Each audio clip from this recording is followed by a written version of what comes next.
Dante, hanggang kailan tatagal ang campaign period at may restriction bang ipinataw ang COMELEC sa pangangampanya?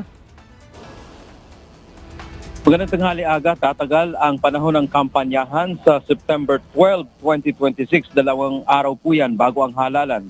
At bukas na ay opisyal nang magsisimula ang 50 o 45 araw na campaign period kaugnay ng unang Bangsamoro parliamentary elections sa September 14. Paalala po ng COMELEC o Commission on Elections, bawal ang pamimigay ng mga mahahalagang bagay sa kampanya.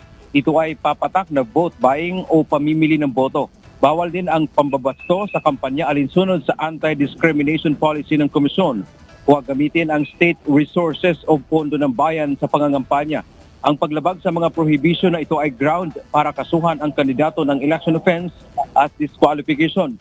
Dagdag pa ng komisyon, positibo silang magiging mapayapa ang halalan sa Bangsamoro, lalo na't binanggit ni Pangulong Ferdinand Marcos Jr. sa kanyang State of the Nation Address Osona na handa na ang mga Moro people na bumoto sa halalan, sikaping magiging maayos at tahimik ang electoral exercise. Epektibo na rin ang gun ban, kaya bawal po ang pagdadala ng baril nang walang otorisasyon sa COMELEC. Yaman ang ating update mula dito sa Maynila. Balik sa iyo, Aga. Maraming salamat, Dante Amento.